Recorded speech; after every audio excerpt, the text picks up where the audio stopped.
MJF va-t-il garder le titre AEW lors de Double or Nothing et d'autres enjeux sur ce PPV. Bienvenue sur le coin du ring pour les pronostics de AEW Double or Nothing.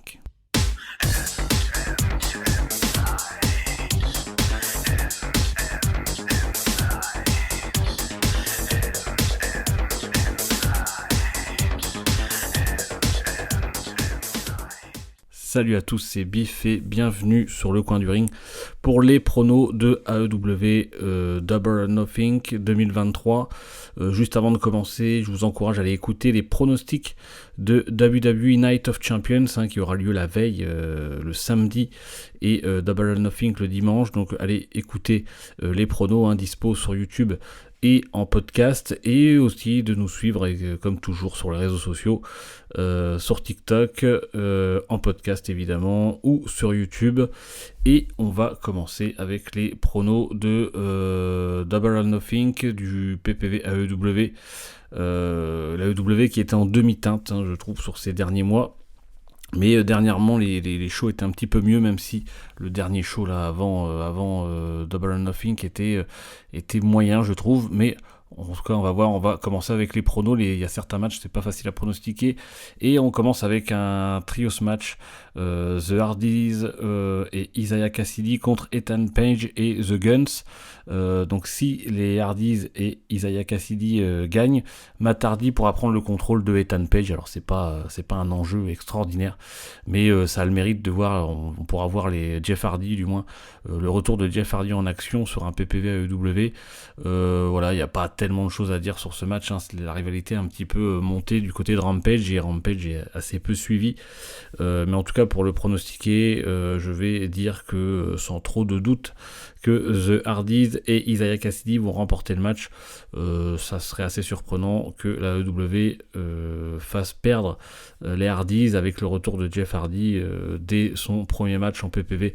Donc je pense sans trop de suspense, les Hardys et Isaiah Cassidy vont remporter ce match.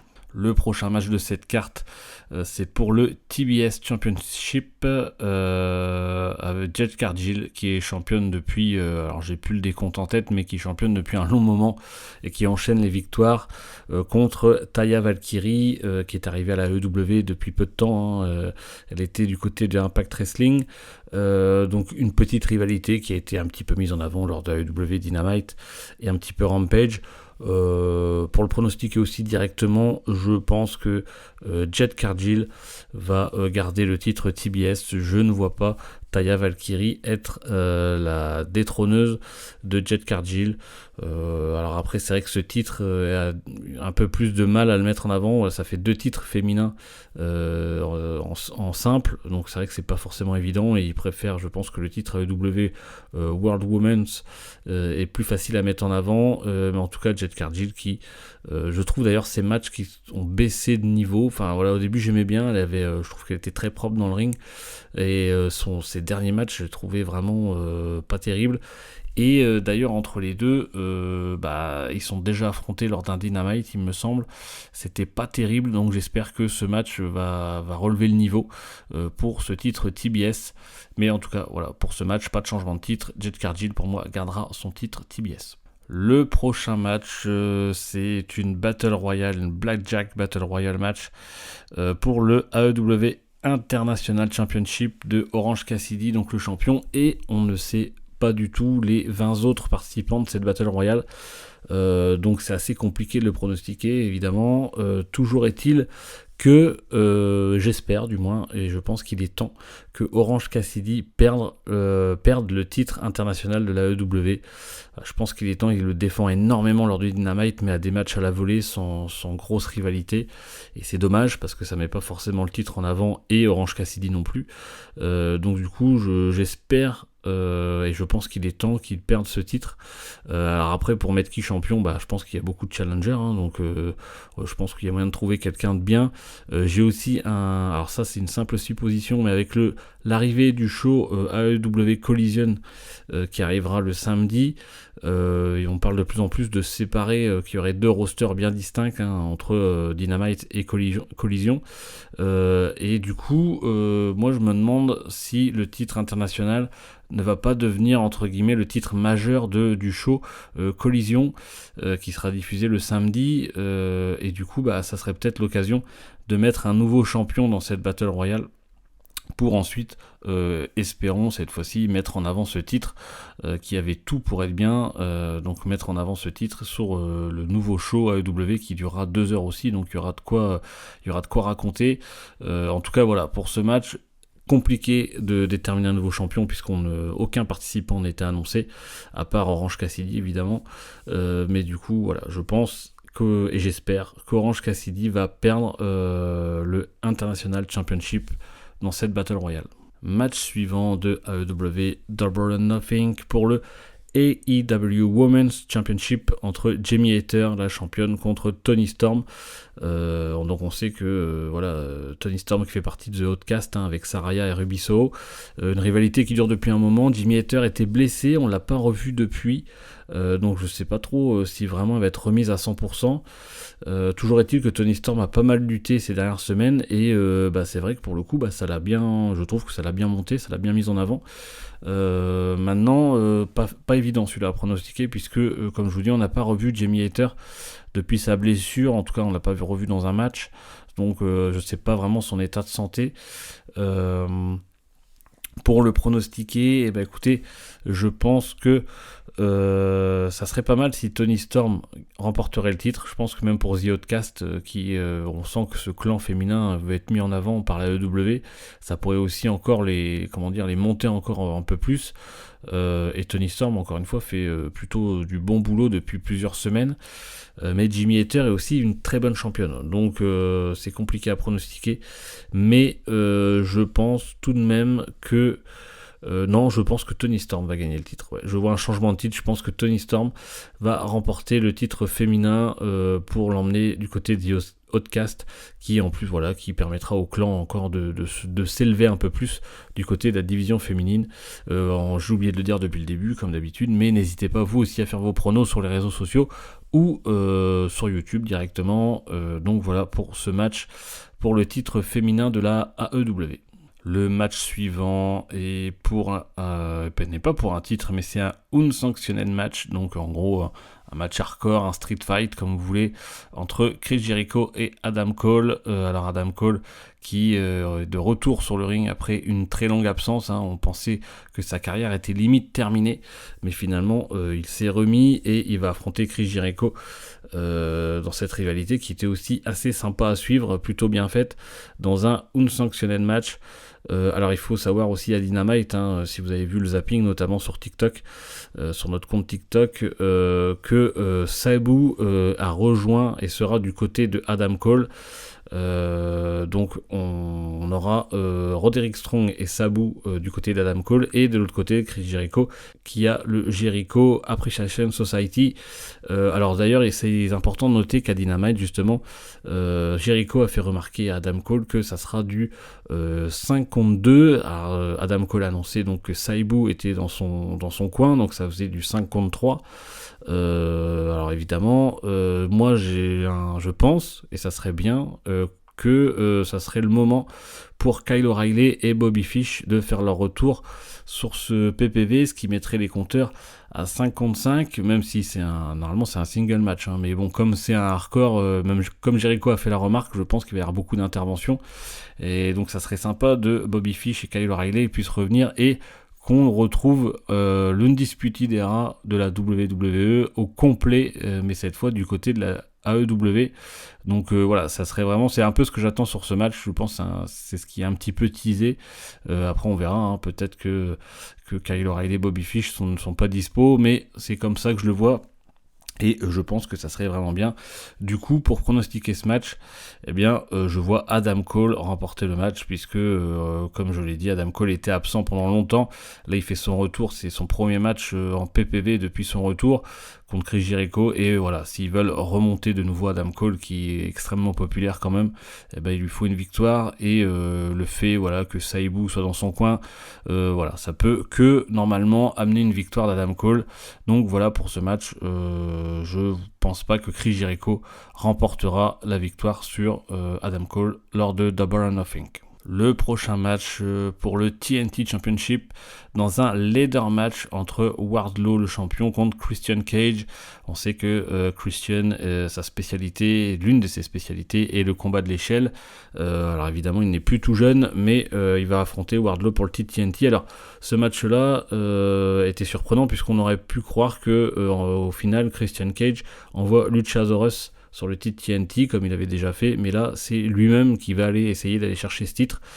Et pour le pronostiquer, moi, même si ça va peut-être surprendre, je pense que Christian Cage va remporter le titre TNT, même si Wardlow est champion depuis peu de temps. On a déjà vu Wardlow le perdre très rapidement, ce titre.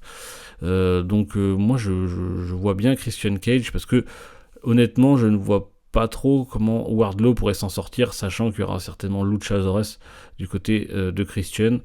Donc en plus en combat de l'échelle, ça serait vraiment une grosse défaite quand même pour Christian, puisqu'on sait que c'est une de ses spécialités.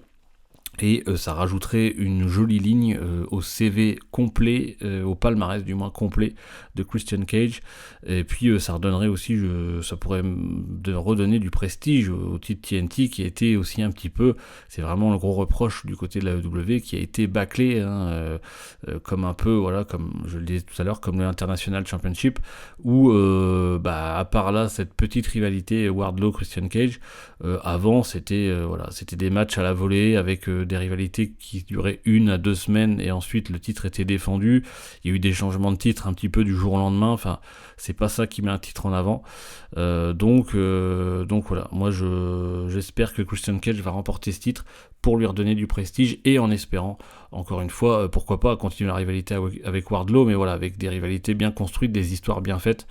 Donc on va voir ce que ça donne, mais en tout cas, voilà, pour moi, changement de titre sur ce PPV, avec déjà une défaite de Wardlow qui reperdrait de nouveau le titre TNT. Prochain match pour les AEW Tag Team Championship, avec un arbitre spécial qui sera Mark Briscoe, donc FTR les champions, contre Jeff Jarrett et Jay Lethal.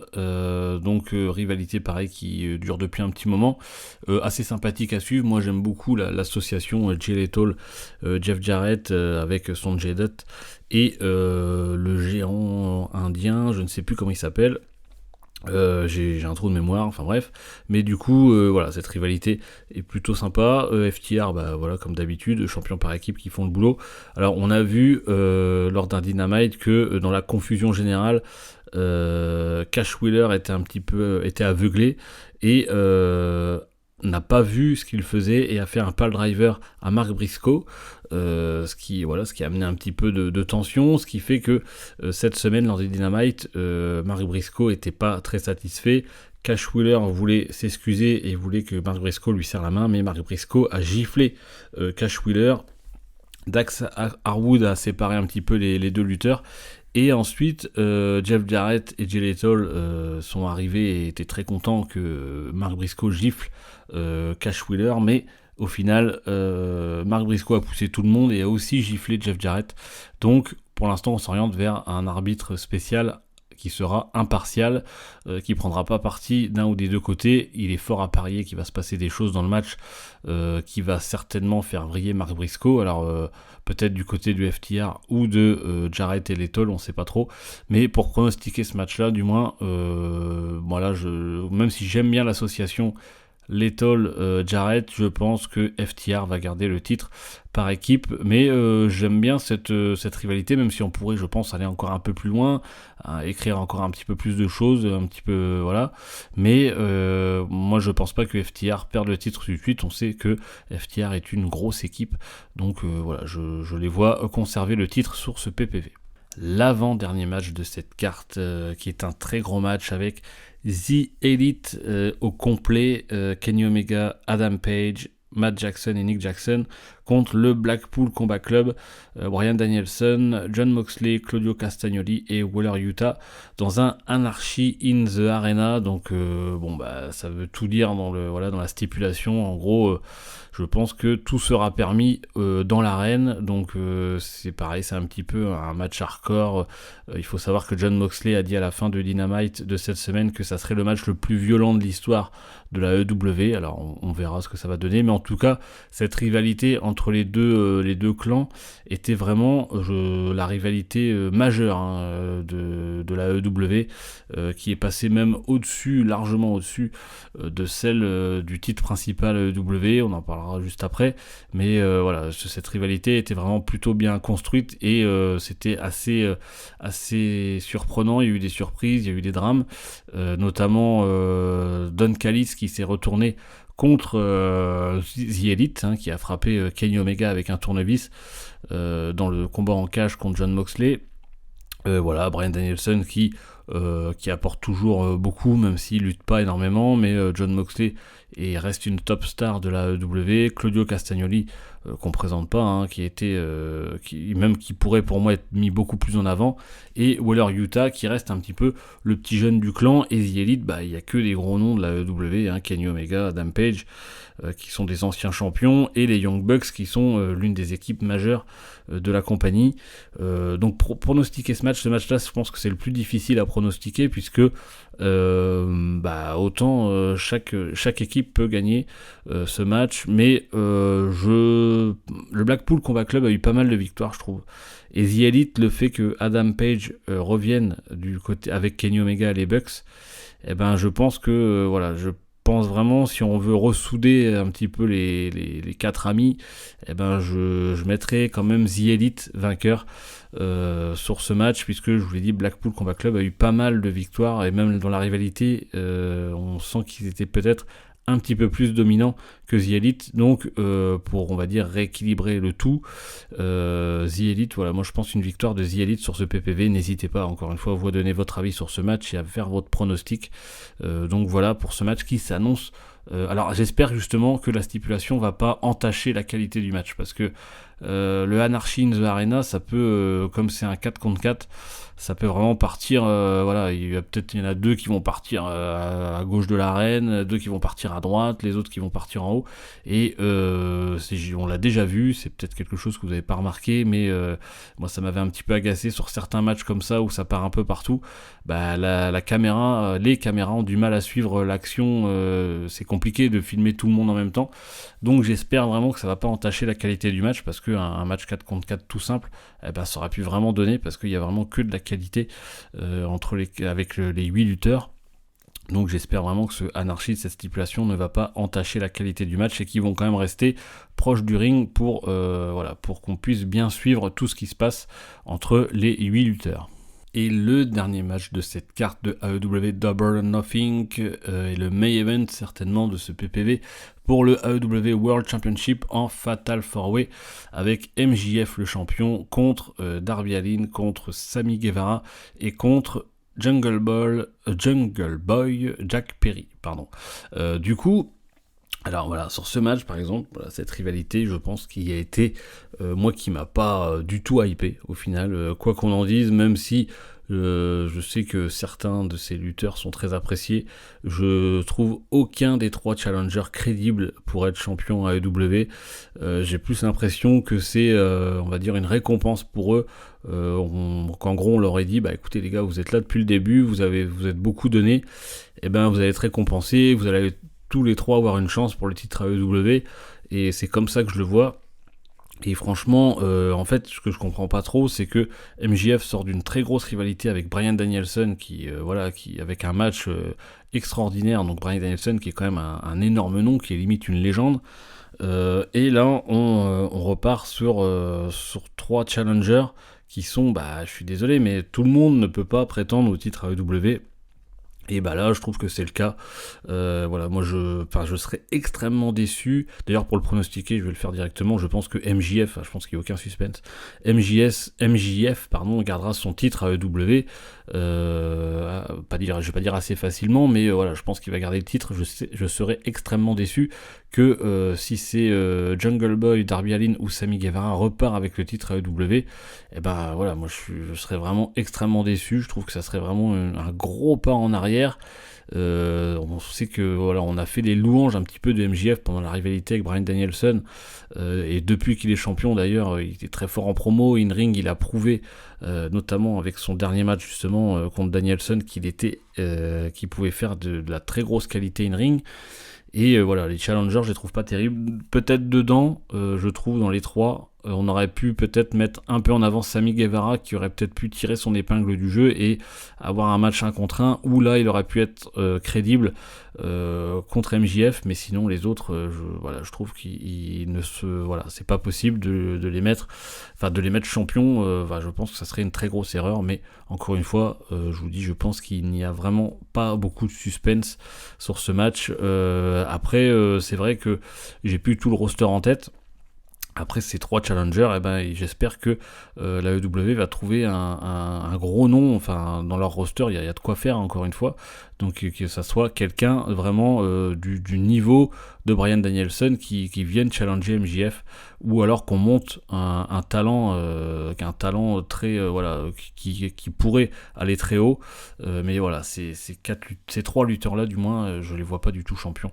Donc voilà ce que je pouvais dire sur AEW Double or Nothing. N'hésitez pas encore une fois à mettre vos commentaires sur les réseaux sociaux ou sur YouTube. N'hésitez pas à nous suivre en podcast sur les réseaux et sur TikTok pour les zappings, les moments de la semaine et plein d'autres choses. Prenez soin de vous les amis, à très vite et un putain de bisou.